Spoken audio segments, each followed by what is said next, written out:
Hi friends, welcome to నిజ జీవిత యోధులు తెలుగు. ఈరోజు మనం చదివే పుస్తకము అన్నామణి. అన్నామణి చేసిన సేవ.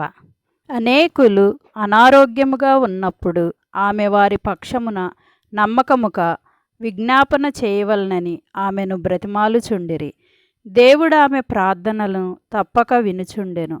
విషజ్వరముచే కొన్ని రోజులు నిద్రలేక బాధపడుచున్న ఒక వ్యాధిగ్రస్తురాలిని దర్శించిన తరువాత తన పరమ తండ్రికి మొరపెట్టగా వెంటనే ఆమెకు నెమ్మది చేకూరి ఆ రాత్రియే మంచి విశ్రాంతి ఆమెకు కలిగెను. ఆమె క్రమక్రమముగా సంపూర్ణ స్వస్థత పొందెను. ప్రారంభంలో ఆమె ఎలాంటి వివక్షత లేకుండా అందరి కొరకు ప్రార్థించుచుండెను.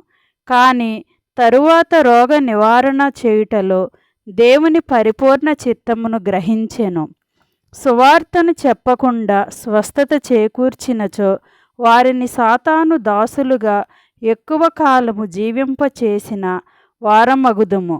ఒక స్త్రీ మరణావ్యవస్థలో ఉండగా ఆమె భర్త ప్రార్థించమని అన్నామణిని బహుగా బ్రతిమాలినప్పుడు ఆమె, ప్రభువా, నేను నీ దాసురాలిని రుజువు చేయుచు ఆమెను బ్రతికించమని ప్రార్థించెను. వెంటనే ఆ స్త్రీ స్వస్థత పడినది గాని అనేక సంవత్సరములు క్రీస్తు నామమునకు అపకీర్తి తెచ్చుచు జీవించెను. దాని విషయమై అన్నామణి చాలా విచారించెను. ఒకానొకడు బాలుడు ఆమెను గూర్చి గొప్పగా వినినప్పటికీ ఏ ఆశ్చర్య కార్యమును ఆమె ద్వారా చూచియుండలేదని ఆమెతో అనెను. కొన్ని దినములలోనే వారు ఆవులలోనొకటి చాలా జబ్బుపడి చనిపోవు స్థితిలో నుండెను. తన తండ్రి ఆపత్కాలములో నమ్ముకొనదగిన సహాయకుడని అన్నామణి ఆ బాలునికి రుజువుపరచగోరెను. ఆ ఆవు చనిపోదు అనుటకు గిద్యోను వలె 2-3 సూచనలు అడిగి వాటిని విశ్వాసము ద్వారా నెరవేర్చి బాలుని నమ్మించెను. మారు మనసు నొందిన వారిలోనున్న కొద్దిపాటి విశ్వాసమును దేవుడు గౌరవించి ఆయన యొక్క మహత్యమును వారి ద్వారా అగుపరిచి వారు తన బిడ్డలని తెలియచేయును. నన్ను ఘనపరచు వానిని నేను ఘనపరిచెదనని ప్రభు వాగ్దానము చేసెను. దేవుని రాజ్య సంబంధుల పరిశుద్ధుల యొక్క అలవాట్లు ప్రభువు ఈ భూమిలోనుండగా కలిగినట్టి అలవాట్లే అయ్యుండును. అంతరంగము, మనస్సు, ఆలోచన ఉద్రేకములచే నిండి వాటిచే అది బంధింపబడి ఉండును. ప్రార్థన చేయుచుండగా హృదయము తెరవబడి ఉన్నప్పుడు శాంతి చేకూరుచున్నది. దేన మనసుతో ప్రార్థించుచున్నప్పుడు ఇతరుల ఎడల ప్రేమ చూపు వాడవై యుందువు. పరుల ఎడల ప్రేమను చూపించుచు ఆత్మ సాధనము చేయుచున్నప్పుడు శరీరములోని అస్వస్థత రూపుమాసిపోవును. నిన్ను ప్రేమించి నీ కొరకు ప్రాణమర్పించిన దేవుణ్ణెరిగి ఉంటేనే తప్ప నీవు ఇతరులను ప్రేమించలేవు.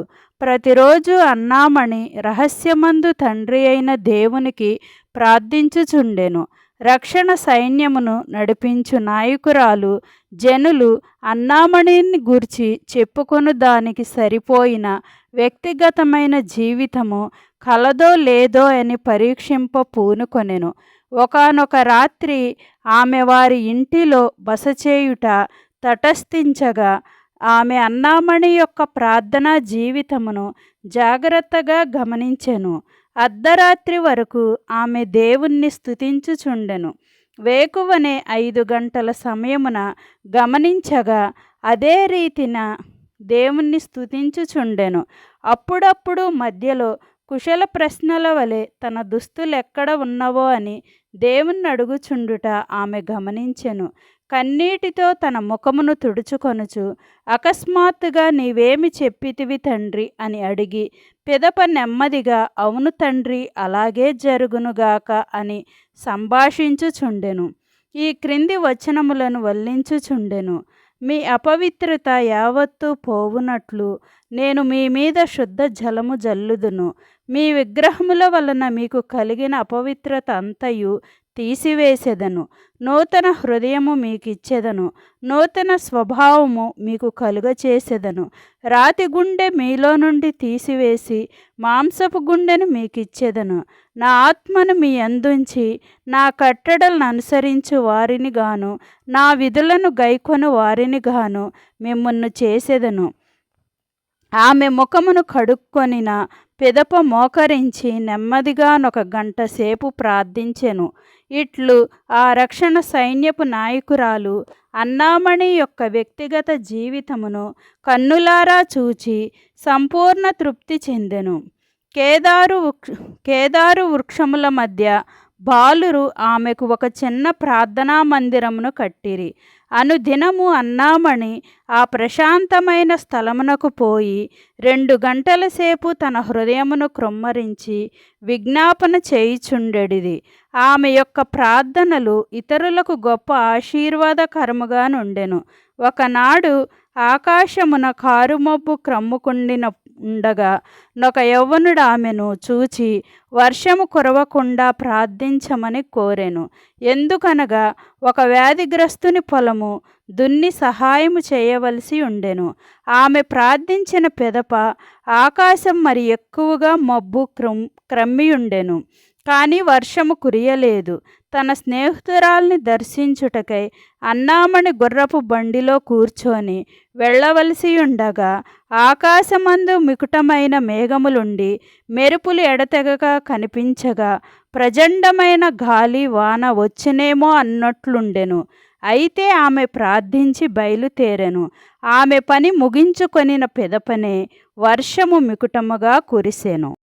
మరిన్ని వీడియోస్ కోసం లైక్ చేయండి, షేర్ చేయండి, సబ్స్క్రైబ్ చేసుకోండి.